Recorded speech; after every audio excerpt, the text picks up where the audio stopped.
chemin de la vie.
Louez notre Seigneur.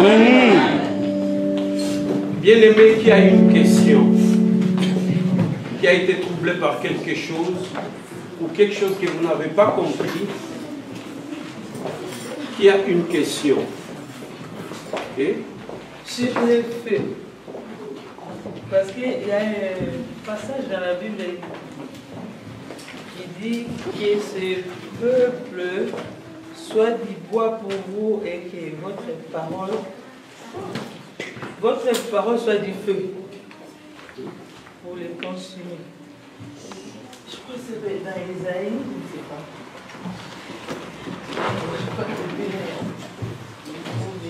Ce n'est pas un problème à ce pose seulement la question. Pose seulement la question. Oui, parce que vous avez dit qu'on ne peut pas invoquer les feux. Mais là, la parole dit que ces peuples-là soient du bois et que votre parole soit du feu contre eux. Donc, si vous prononcez les paroles contre ces peuples, ces paroles vont devenir du feu et vont consumer ces peuples. Selon ce que j'ai compris, je ne sais pas. Et puis, j'aimerais aussi qu'on éclaircisse sur les passages des Colossiens. Je crois Colossiens, là où les versets qui nous disent que je vous ai donné le pouvoir de marcher sur les scorpions, les serpents, et rien ne pourra vous nuire. Je crois que par rapport à ces versets, c'est là que les gens ils confondent pour peut-être dire que je marche sur Satan. Les gens confondent, bien vous confondez. Moi je ne confonds pas, moi je comprends bien ce que cette question. Mais quand les gens ils disent que je piétine Satan, je marche sur Satan. Ce n'est pas sur Satan. Mais si je comprends bien, les serpents... C'est quoi la question, ma soeur? Parce que toi, tu es d'accord avec ce qui a été dit. Je suis d'accord avec ce que le pasteur a dit. Mais j'aimerais que les pasteurs explicitent un peu ces versets-là. Peut-être que les gens, ils chassent les... Voilà, on n'a pas beaucoup de temps. Ce que j'aimerais, si quelqu'un a une question, ça veut dire, je suis contre la chose qui a été dite, voici ce que moi, je pense. Voilà. Si on est d'accord, je ne vois pas pourquoi on doit expliciter encore. Non, mais parce que les gens, ils confondent. Pourquoi ils chassent, ils piétinent Satan? Peut-être par rapport à ces versets-là. Je ne sais pas. Peut-être si on peut bien expliquer ces versets-là, il n'y aura plus de confusion. C'est pour les autres. Ouais, mais pour vous voir qu'il y ait confusion. Oui, moi je comprends. Ah, ok, c'est bon. Pour pas que les gens continuent de confondre. Ok, voilà. Le pasteur Augustin a noté. Il y a encore une autre question. Alléluia, je suis là derrière. Deux questions et puis après on va passer. Je suis là derrière. Oui. Je m'appelle la sœur Mémichon, ça c'est la première fois que je suis ici dans cette église. Donc je suis chrétien, comme je peux aussi m'exprimer. Mais ma question, c'est par rapport aux femmes qui n'ont pas le droit de prêcher. Donc, tandis que pour moi, j'ai lu la parole de Dieu. Et dans une partie, dans la parole de Dieu, je sais que les hommes de Dieu sont là présents, ils connaissent les versets. Jésus-Christ est venu. Il est venu et apparu sur les disciples. Dans les disciples, il y avait des femmes qui étaient aussi au milieu. Quand le Saint-Esprit est descendu, il y avait des femmes. Mais il y avait une parole que Jésus avait dit, allez dans le monde, prêchez, convertissez les gens, faites tout le monde mes disciples. Donc Jésus ne parlait tout simplement pas aux hommes, mais parce qu'il y avait des femmes aussi.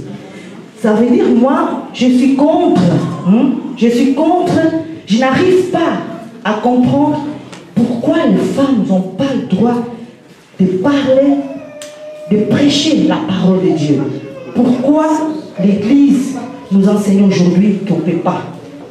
C'est ça ma question. Ok. Alors, une dernière question, parce que ça va aller un peu plus long. On va écouter la sœur qui est derrière. Il n'y a pas un micro qu'on peut... Oui, moi, ma question, ça va dire sur le Juste un moment. Oui. Vous avez noté la question de la sœur. Oui. Parmi les disciples, c'est que Jésus a envoyé, il y avait aussi de femmes. On va lire aussi le passage pour que tu montres un peu où il y a cette femme-là. Oui, alors, ma soeur, votre question est? Ma question, oui. Parce que quand nous prions, nous avons l'habitude, enfin moi j'ai l'habitude d'invoquer le feu du vin, que ça descende soit sur moi, soit sur l'enfant pour consommer le problème qui m'énerve sur lui, alors c'est ce fait divin qu'on a l'habitude d'invoquer, que ça descend, ça consume, ça brûle le mal qu'on veut chasser. Je veux les éclaircissements sur ce fait-là. Alors pour la sœur, si elle voit une personne, une sorcière qui veut l'attaquer, ça veut dire qu'elle doit invoquer le feu pour le feu tue cette sorcière-là. Comme ça, est-ce que tu vas... Le péché, le mal, ce mal. Mais le mal, c'est cette personne-là, voilà. Pas la personne, parce qu'on est... Pas la personne, c'est le mal, hein. Oui, pas la personne. Nous ne luttons pas contre le sang ni la chair. À Pasteur Augustin, le temps de répondre à ces trois questions.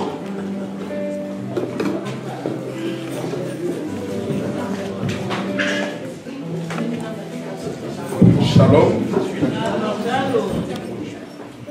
Shalom, bien-aimés. Shalom. Nous bénissons le Seigneur de cette opportunité qui nous est donnée pour pouvoir répondre aux questions. Amen. Nous commençons avec le verset que la sœur, la première, a donné. C'est dans le livre de Jérémie. Elle m'a montré le verset, c'est Jérémie chapitre 5, verset 14. C'est pourquoi ainsi parle l'Éternel, le Dieu des armées. Parce que vous avez dit cela, voici je veux que ma parole dans ta bouche soit du feu. Et ce peuple du bois, et que ce feu le consume. Voici, je fais venir de loin une nation contre vous. Amen. Amen. Amen. Amen. Si vous regardez bien, bien-aimés, la parole de Dieu déclare ceci, que la parole même de la bouche de l'Éternel, c'est une épée. Amen. Et quelque part, on dit encore que c'est le feu. Pourquoi? Parce que lui-même, l'Éternel, nous avons dit, dans le verset de Deutéronome, qu'il est le feu dévorant. Amen. Amen. Maintenant, alors, qu'est-ce que Dieu nous a donné comme héritage? Dieu nous a donné comme héritage sa parole. Amen. Maintenant, alors, la parole qui va faire les effets dans la vie de ton adversaire ou bien de celui qui est en train de combattre contre toi, ce ne sont pas les paroles de malédiction que toi tu vas prononcer. Parce que nous, notre bouche, c'est une bouche qui a une seule source. Alors notre source, c'est nous bénissons, nous élevons le nom de notre Dieu et jamais nous pouvons insulter ou bien nous pouvons maudire. C'est pourquoi alors la parole de Dieu nous dit ceci, que vous, tout ce que vous pouvez faire, c'est simplement bénir. Mais ça ne voudrait pas dire que lorsque tu bénis ainsi, Dieu qui te connaît ne connaît pas effectivement le sort de cet ennemi. Là, vous voyez par exemple, les nations ont combattu contre Israël depuis très longtemps. Ils ont marché contre Israël depuis très longtemps. Ils ont pleuré. Mais quand le moment de Dieu est venu, lui-même est en train de dire ceci, que je suis venu et ma droite m'a effectivement aidé pour pouvoir me venger sur vos ennemis. Amen. Alors, lorsque on dit par exemple, on parle ici, prenons le livre que nous venons de lire, dans le verset 14, on dit ceci. C'est pourquoi ainsi parle le Dieu des armées. Parce que vous avez dit cela, voici, je veux que ma parole dans ta bouche soit du feu. Amen. Et que ce peuple du bois et que ce feu les consume. Amen. Mais qu'est-ce que ça voudrait dire, bien-aimé? Ça ne voudrait pas dire que toi tu vas dire que consume-le maintenant. Non, non. La parole de Dieu, si toi tu la prononces selon effectivement la volonté de ton Dieu, amen, elle-même elle est déjà le feu. Amen. La parole de Dieu c'est une épée. C'est pourquoi vous verrez alors lorsqu'on parle par exemple des armes spirituelles, on est en train de parler aussi de la foi et de la parole. Amen. On parle de la parole comme étant effectivement l'épée. Donc en quelque sorte, si tu as l'épée dans ta main, tu ne viendras pas et tu es en train de dire maintenant que l'épée ici coupe sa tête. Et demain tu le vois mort, tu dis ah voilà maintenant l'épée de Dieu que j'ai maintenant à agir. Amen. Non, non. Au contraire, Dieu est en train de dire ceci. Lorsque tu as ton ennemi, veuillez me regarder s'il vous plaît. Je vois que chez les mamans, la distraction comme d'habitude, on parle de choses sérieuses, là-bas ça bouge. Amen. Mais on dit ceci, que lorsque même ton ennemi, qui est en train de te critiquer, de te causer du tort, tu connais qu'il ne t'aime pas, qu'est-ce qu'il faut faire? Continue de prier pour lui. Amen. Et fais du bien. Parce que le bien que tu es en train de faire, c'est comme le charbon que tu mets sur sa tête. Alléluia. C'est lui-même qui a parlé.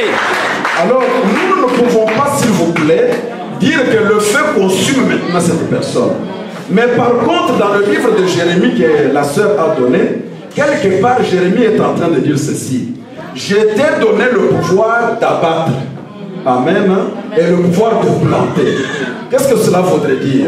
Dans ta vie, dans ta propre vie, ce n'est pas abattre dans la vie des autres. Amen. Dans ta propre vie, il y a des choses qui s'élèvent pour lesquelles tu n'es pas d'accord avec. Amen. La foi t'a été donnée. Dis que Seigneur, je renverse ces choses-là. Je ne les accepte pas, y compris même la mort. On peut t'annoncer, par exemple, comme on avait annoncé à Ézéchias, que tu vas mourir. Tu as aussi le droit de retourner à ton Dieu. Non pas de chercher qui peut être à la base de ta mort, mais tu retournes à ton Dieu, tu dis Seigneur, moi je ne vais pas mourir. J'ai encore des enfants à élever. Amen. Mais Ézéchias n'avait pas parlé de ses intérêts à lui. Il a rappelé à Dieu que souviens-toi que moi j'ai déjà fait beaucoup de choses pour toi. Amen. Or, beaucoup de gens aujourd'hui, ils vont rappeler à Dieu qu'ils ont déjà fait quoi? À part seulement demander, Seigneur bénis-moi, bénis. Et on les a même bénis, et ils font quoi avec les bénédictions de Dieu? Vous voyez? Donc en quelque sorte, nous voudrons dire ceci, bien aimé. C'est vrai que la parole de Dieu c'est le feu. Amen. C'est vrai que la parole de Dieu c'est une épée.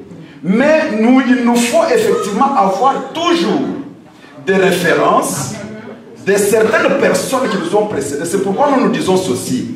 Lorsque quelqu'un t'apporte la parole de Dieu, tu ne te retrouves pas, il faut toujours demander quelles sont les références. Il s'appuie sur les apôtres, il s'appuie sur les prophètes, il s'appuie sur Jésus-Christ ou bien sur quoi?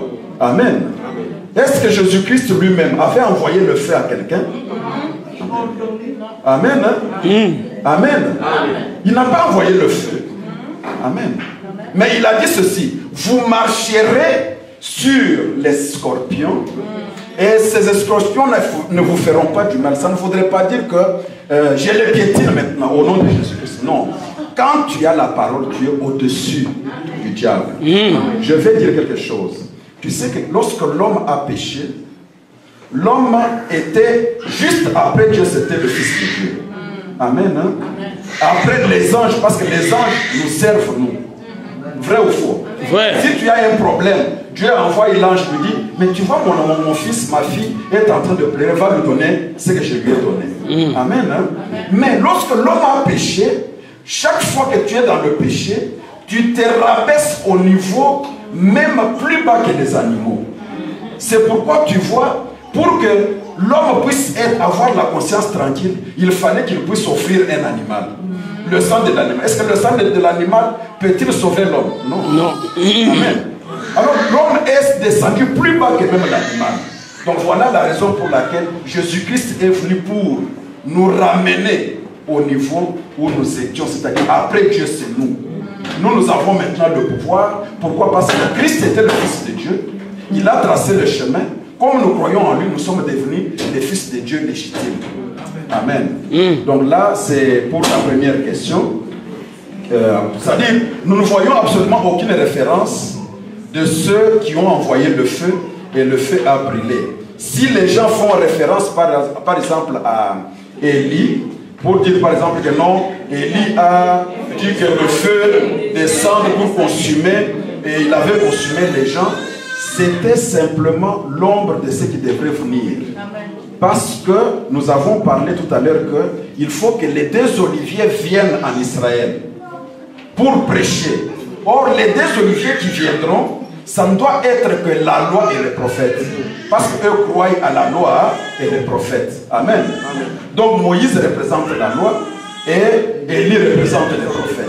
Alors quand ils viennent maintenant, effectivement, il faut qu'il y ait effectivement des signes.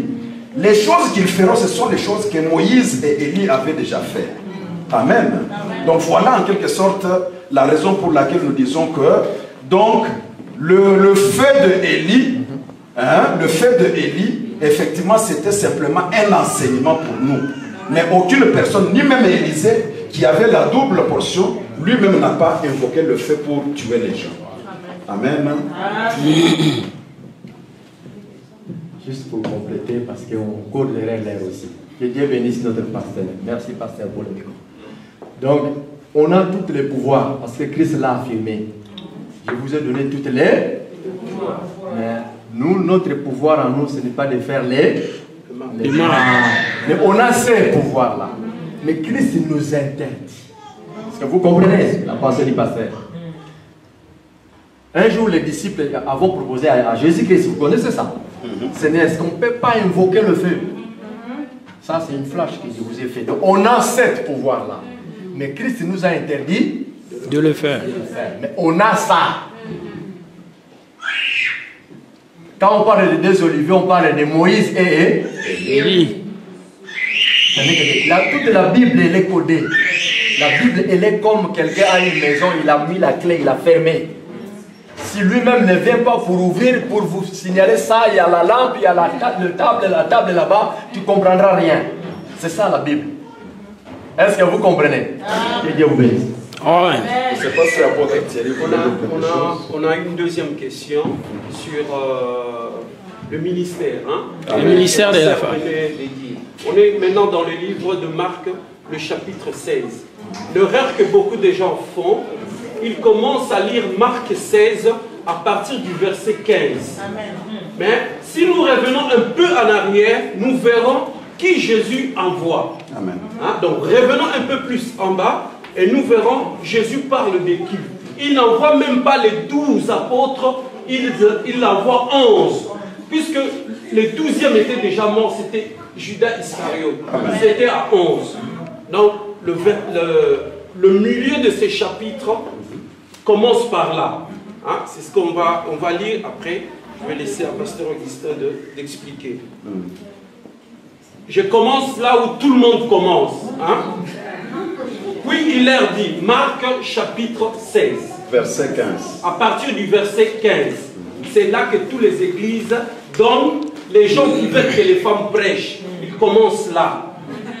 Voilà. La Bible dit ceci.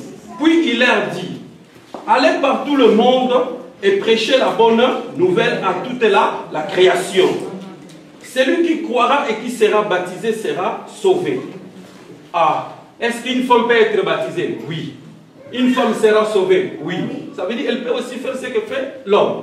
Jusque-là, on suit l'idée de ce qui a été dit.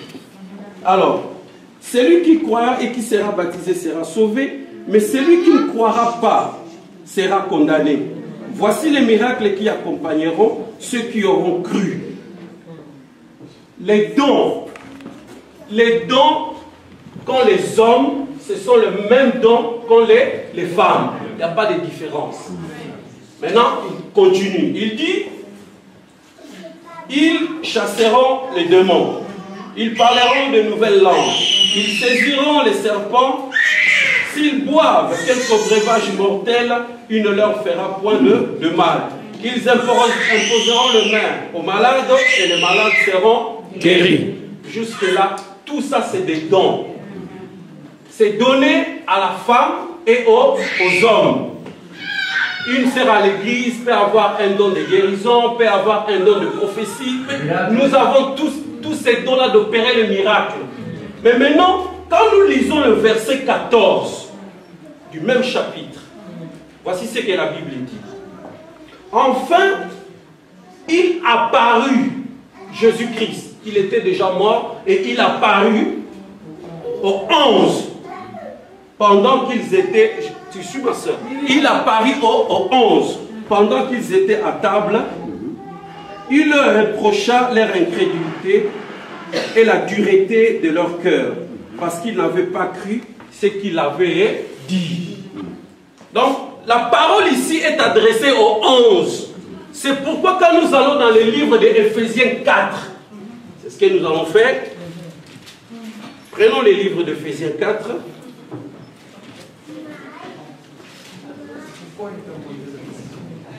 Nous prenons le livre d'Éphésiens 4 à partir du verset 11. Voici ce que dit la parole. Il a donné le zin comme. Ici déjà, il dit comme. Il parle des hommes, mais il dit comme. Il ne dit pas ils seront, il dit comme. En parlant de l'homme. Combien de temps pour la femme? L'homme, moi je suis apôtre, mais on m'appelle, je suis comme l'apôtre. Pour moi déjà qui suis homme. Et puis pour la femme, on continue d'abord, après je vais donner l'explication. Alors il dit, et il a donné les uns comme apôtres, les autres comme prophètes, les autres comme évangélistes, les autres comme pasteurs et docteurs. Vous comprenez? Mais ici, il ne s'agit plus de dons. Ici, il s'agit de ministère.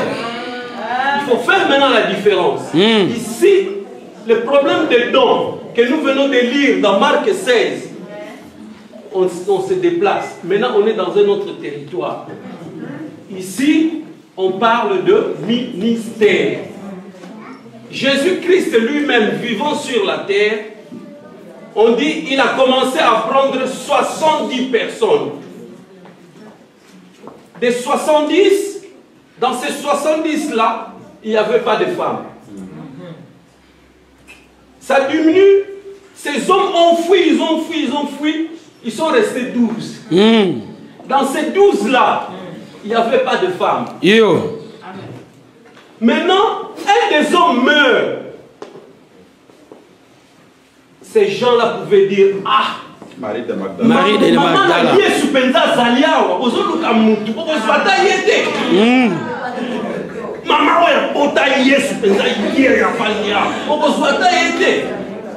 En français. Est-ce que vous comprenez? Mais va sauter maman à Yes. En français, s'il vous plaît. C'est pas tout ce qui... S'il vous plaît. Donc, quand Judas est mort, excusez-moi ma soeur, quand Judas est mort, ils sont restés à 11. En restant 11, il y avait aussi Marie Magdala, celui qui a pris le parfum le plus cher, qui a versé sur le pied de Jésus. Son nom est même cité dans la Bible. Il y avait les sœurs de Lazare, tous ces gens-là. Et en plus, la maman de Jésus est là. Quand ils cherchaient qui mettre, mais vraiment, si c'était les choses du monde, les gens allaient seulement dire, taisez-vous. Prenez la Vierge Marie, mettez-la. Prenez-la et mettez-la. Mais ils n'ont pas pris la Vierge Marie. Ils ont encore cherché un homme. Ils ont pris Matthias. Alors. Même Matthias n'était pas juste. Ils ont voté Matthias. C'est les hommes qui ont voté. Les disciples ont fait leur vote. Matthias, ce n'était pas sa place. Le 12e. Ils vous disent maintenant qui est le 12e. Ces gens qui veulent qu'ils aillent prêcher. Quand Paul est venu, ils sont au nombre de 13. Hein? 12. Vous comprenez? Même à la place de Matthias. Ce n'est pas Christ qui l'a choisi. C'est les hommes qui l'ont choisi. La place était pour Paul. Voilà. On vous explique comment. C'est là où il y a tous les problèmes. Le fait que tu te tiennes devant les gens, que tu parles comme tu veux, c'est bien beau. Après la période de 1000 ans, comme on vient de nous dire ici, c'est là où il y aura tous les problèmes. C'est là où il y aura tous les problèmes. Et à ce moment-là, c'est ce qu'on appelle le grincement des dents. Ici, il ne s'agit plus de dons. J'espère que je me suis fait comprendre, Pasteur Augustin. Oui, oui, donc la seule chose que moi je peux dire, c'est simplement que dans le monde, Dieu a donné l'intelligence à l'homme. Amen. Hein? Et l'homme a mis des règlements dans tout le jeu, y compris dans tous les sports. Si les gens croient qu'ils peuvent interpréter la Bible comme ils veulent, ils sont en train de se tromper. Dieu est plus grand, il a des règlements plus sévères que les règlements des hommes. Amen. Amen. En quelque sorte, on voudrait simplement dire ceci. On voudrait dire que nulle part, parce que dans le livre qu'on vient de nous donner de Marc, on nous montre que dans Marc 16, chapitre 1, c'était effectivement des femmes qui sont venues avec la nouvelle. Mais cette nouvelle-là, c'est une nouvelle de témoignage. Amen. Amen. Donc, la femme peut témoigner pour dire que, mes frères, je viens de la ville de Neuchâtel. J'ai vu l'incendie terrible qui a ravagé la ville de Neuchâtel. Tu peux croire ou ne pas croire, personne ne te demandera des comptes. Amen. Amen. Mais ces gens-là n'ont pas prêché les 11. Les femmes n'ont pas prêché les 11. Ils ont donné seulement les témoignages de ce qu'ils ont vu. Témoigner, c'est quoi? C'est dire ce que toi tu as vu. Amen. Amen. Amen. Une femme, s'il vous plaît. Prière d'écouter. Aucune femme, s'il vous plaît, qui a été éduquée dans la loi juive n'a osé se tenir debout et faire le service du sacerdoce. Parce que lorsque une femme prêche, ce qu'elle fait là, c'est le sacerdoce. Amen. Hein? Or, dans la famille de Aaron, il y avait aussi des femmes. Mais ces femmes-là ne pouvaient en aucun cas être vraiment dans le lieu saint ou bien dans le lieu très saint. Amen. Même si Christ a fait de nous un royaume et des sacrificateurs, mais sachez que dans les familles des sacrificateurs, tous ne pouvaient pas entrer dans le lieu saint ou bien dans le lieu très saint. Il y avait simplement Aaron et ses fils. Vous êtes d'accord avec moi? Alors les autres lévites, eux, avaient le droit simplement d'emballer des choses saintes. Donc une sœur peut avoir le Saint-Esprit et servir le Seigneur. Il y a vraiment plusieurs endroits où elle peut servir. Mais quand il s'agit de se présenter devant le peuple de Dieu et d'enseigner, parce que c'est l'enseignement dont il s'agit. Amen. Hein? Amen. C'est pourquoi dans Timothée on dit, je ne permets pas à la femme d'enseigner. Alléluia. Amen. Je ne permets pas à la femme d'enseigner ni de prendre de l'autorité sur l'homme. Et dans le livre d'Apocalypse, à vous tous bien-aimés, à vous tous qui avez fait cette erreur-là sans le savoir. Parce que vous savez, dans la vie, on peut commettre des erreurs. Moi-même, j'en avais aussi commis. Je ne savais pas non plus. Moi aussi, je ne savais pas. C'était au palais du peuple à Kinshasa. J'ai écouté une femme qui me faisait la démonstration de la parole de Dieu. Amen. Hein? Mais lorsqu'on m'a éclairé avec Apocalypse 2, chapitre 20, j'ai compris que je me suis repenti. Amen. Si par exemple tu t'aimais de vous et tu écoutes une femme en train de prêcher, Dieu est en train de te voir que tu es en train de commettre l'adultère avec cette femme. Amen. Hein? Nous pouvons lire. Hein? Je trouve qu'on... Amen. Si elle vous prêche, vous seuls les sœurs, gloire à Dieu. Mais dès qu'il y a des hommes, et des hommes qui connaissent la parole de Dieu, elle est en train de faire la fornication. Amen.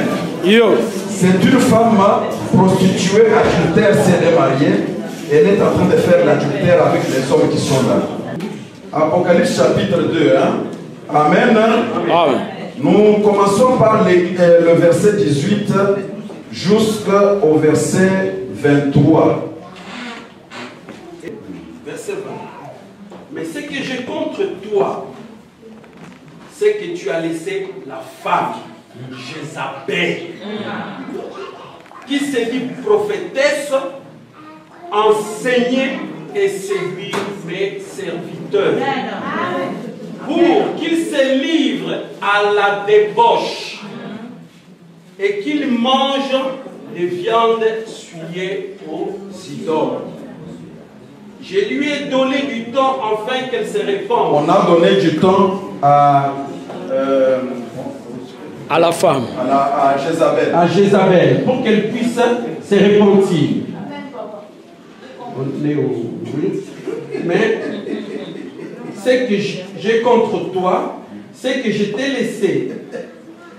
Ce c'est que tu laisses la femme Jézabel, qui s'est dit prophétesse, enseigner et séduire le serviteur pour qu'il se livre à la débauche et qu'il mange de viande sacrifiée aux idoles. Je lui ai donné du temps afin qu'elle se répande, et elle ne veut pas se repentir de sa débauche. Voici, je vais la jeter sur un lit et envoyer une grande tribulation à ceux qui commettent adultère avec elle, à moins qu'ils se répandent de leurs œuvres. Le verset 23 pour terminer. Je frapperai de mort ses enfants et toutes les églises connaîtront que je suis celui qui sonde le rein et le cœur, et je rendrai à chacun de vous selon ses œuvres. Amen. Amen. Je pense que la parole de Dieu est claire. Lorsque quelqu'un sort de ce qui est convenable de faire, cette personne désobéit et il est infidèle à la parole de Dieu. Et c'est ça ce qu'on appelle cette femme ici adultère. Pourquoi on parle de Jézabel? Parce qu'en dehors de Jézabel, il n'y a absolument aucune autre femme avant elle qui a été dans le temple et qui a fait le sacerdoce. Amen. Mais pourquoi seulement elle? Parce qu'elle est païenne. Elle n'a pas grandi en Israël. Elle n'est pas juive. C'est pourquoi toute fille d'Israël ne peut jamais oser cela. Si tu lui dis par exemple que ma soeur, aujourd'hui apôtre Tom n'est pas venu, frère Faustin n'est pas là, ma soeur, toi laisse pas seulement devant, exhorte-nous. Une fille née d'Israël, enseignée dans l'enseignement, dans la vraie parole, ne permettra pas cela. Amen. Elle va te dire, mets-toi comme Déborah. Déborah connaissait ses limites. Il a dit à l'homme pour dire, va-t'en, Dieu t'a déjà donné la victoire. Amen. Mais c'est seulement lorsque l'homme a refusé. Parce que les hommes, comprenez les hommes aujourd'hui bien aimés, ils commencent à marcher comme les oiseaux qui sont mouillés par la pluie. Tu vois, ils marchent, ils sont en train d'eux-mêmes d'avoir peur parce qu'il dit même si je lève le ton, la femme peut simplement aller au social et dire il m'a giflé. Il se pose simplement comme contre le poteau ici. Il dit que regarde le noir ici, il m'a giflé. Et on va te faire sortir à la maison ce jour-là. C'est pourquoi les hommes sont maintenant comme les oiseaux mouillés par la pluie. Amen. Alors on avait aussi un autre homme ici. Qu'est-ce qu'il dit? Il dit que non, Déborah, toi-même va. Il dit que ok, parce que tu n'as pas compris ce que je t'ai dit. Moi j'irai, mais sache bien que la gloire ne sera plus sur toi l'homme, mais sera sur moi, hein, la femme. La femme. Tu vois que on est dans l'Apocalypse 4. Ce qu'il dit, c'est dans Juge, chapitre 4. Amen. Donc, c'est-à-dire, elle connaissait ses limites. Mais si tu vois une femme qui se met, et d'ailleurs, remarquez ces femmes-là quand elles prêchent, hein, elles font des cérémonies plus que même les hommes. Amen. Elle peut crier pour prier seulement sur quelqu'un. Donc, je me dis que non, là, elle est en train de prendre la vengeance sur l'homme. Amen. Amen. Pour dire, en tout cas, ces gens ici, nous sommes vraiment beaucoup dominés. Maintenant, nous avons le pouvoir. Mais elles sont en train de se tromper. Amen. L'Occident, ce n'est pas la parole. Non. La parole, c'est la parole. Amen. Si toi, tu es une fille vraiment enseignée, tu ne le permettras pas. Au contraire, tu vas effectivement te repentir. Et les hommes qui ont écouté, sans le savoir, là où tu es là, dans le banc, tu es en train de faire l'adultère. Tous les hommes là font l'adultère avec une seule femme, imaginez un peu. C'est une abomination. Amen. Voilà. Donc, en un mot, dès le commencement du monde, Dieu avait confié le ministère de la parole à l'homme ou à l'homme. À l'homme. Adam. Adam de la loi, donc de l'Ancien Testament, n'était qu'une préfiguration. L'ombre d'Adam de la Nouvelle Alliance. De la Nouvelle Alliance. Dieu avait donné la parole à qui? À Marie ou à Jésus? Jésus. Donc même dans la loi, la première personne que Dieu avait confié la parole, c'était à l'homme. Dans la Nouvelle Alliance, Dieu a dit encore à Hébreu 1, après avoir parlé au prophète, Dieu a confié à son fils. Donc le ministère de la parole, que ce soit dans l'Ancien, que ce soit dans la Nouvelle Alliance, Dieu avait confié ça à la première homme de l'Ancien, Et alors, le premier homme de la seconde homme de la nouvelle Alliance. Et le second homme de la nouvelle alliance, il a confié aux 11, aux 12. C'est comme ça. C'est des obéis. Amen. Et je pense que la troisième question de la sœur de la sœur. Ah, d'accord. Voici ce que dit la Bible. Hein. On est dans les livres de 1 Timothée. La Bible dit ceci. Je veux donc que les hommes prient en tout lieu en élevant les mains pures, sans colère ni mauvaise pensée. Je veux que les femmes, vêtues d'une manière décente, avec pudeur et modestie, ne séparent ni d'or, ni de perles, ni d'habits somptueux. Maintenant le verset 11. Que la femme écoute l'instruction en silence. En silence. Avec une entière soumission. Le propriétaire de cette parole, il dit maintenant au verset 13. Moi, le propriétaire de la parole, je ne permets pas à la femme, verset 13, oui. Je ne permets pas à la femme d'enseigner ni de prendre l'autorité sur l'homme. Amen. Elle doit demeurer. On dit Amen. Yo. Amen. On dit Amen. Amen. Je pense que la troisième question, nous l'avons répondu. Amen. Donc, c'est-à-dire, lorsque je prie, même pour moi-même, je n'ai pas besoin, parce que Jésus-Christ est le seul qui devrait baptiser d'eau et d'esprit et encore de feu. Amen. Alors je n'ai pas besoin, moi, le feu, moi-même je suis déjà le feu. Moi-même j'ai la parole c'est le feu, c'est l'épée. Alors je n'ai pas besoin, par exemple, il y a des gens qui quand ils veulent retourner en Afrique, ils ne peuvent pas retourner en Afrique, aller en vacances sans avoir fait le jeûne avant d'y aller. Amen. Ces gens-là sont en train de penser que non, le sorcier va le voir seulement quand il sera en Afrique. Mais pourtant le sorcier c'est un démon, c'est un esprit. Amen, n'a pas besoin de prendre l'avion. Donc voilà, en quelque sorte là, nous terminons par la Bible. Il ne faut pas le faire par la peur. Vous faites des prières, d'autres prières poussées par la peur. Là c'est la peur de la mort, pour laquelle Christ était venu pour nous délivrer de cette mort-là, de cette peur-là. Bon, on termine, mais il y a quelque chose qu'on va mettre sur la dame. Mais je vais éclaircir quelque chose encore. Peut-être que vous pouvez poser la question, mais pourquoi, si cette femme-là passe devant pour prêcher, elle commet la vérité? Comment elle fait cette habitude? Oui, la réponse est celle-ci.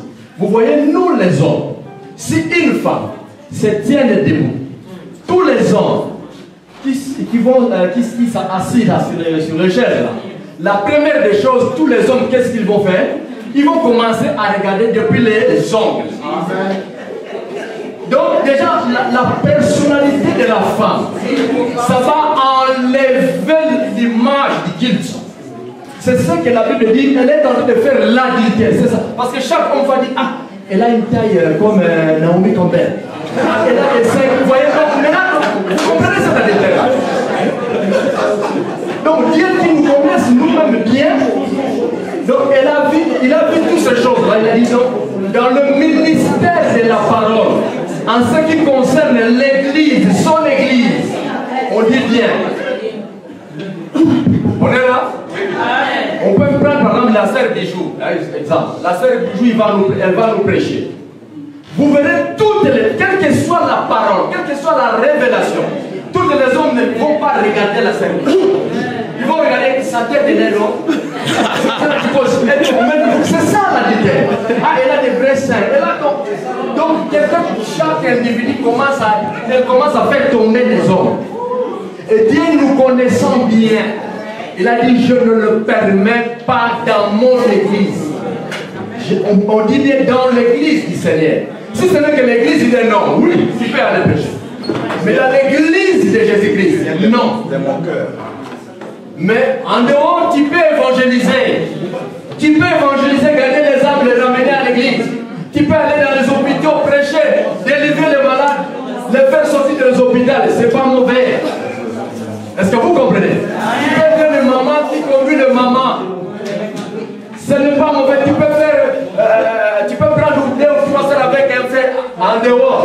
évangéliser pour les soucis du royaume.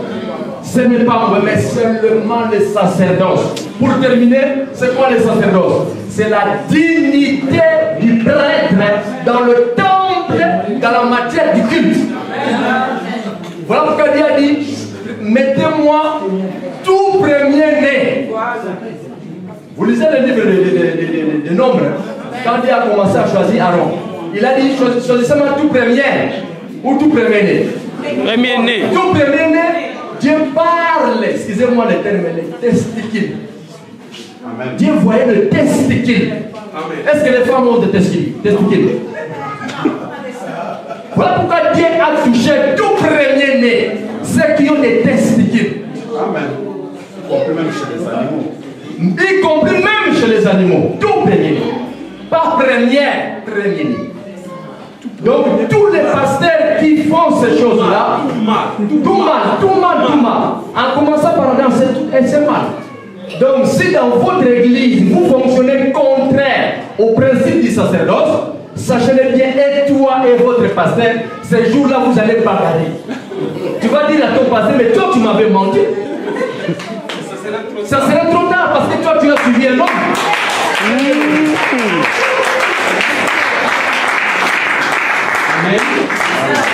Même quand on parle des hommes qui ont les testicules, on dit si un homme a les testicules écrasés, il ne peut pas servir.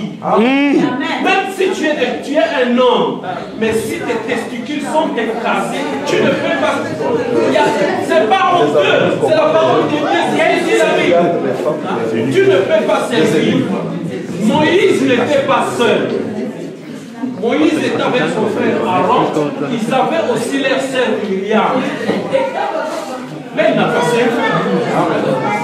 Gloire à Dieu. On parle de Déborah. Je vous ai donné les livres Juges chapitre 4. Déborah n'a pas servi au temple. Déborah est allée servir sous les palmiers. C'est bien la Bible. Amen. Déborah est allée servir sous les palmiers. Et à quelle époque? À l'époque où les rues, où les voies étaient tortuées, chacun prenait sa direction. Déborah s'est levée et dit non, moi je vais quand même aller évangéliser sous les palmiers. C'était la période du désordre. C'est justement ça qu'on dit. Une femme ne peut pas dire c'est bon, non. La femme, c'est que les hommes disent.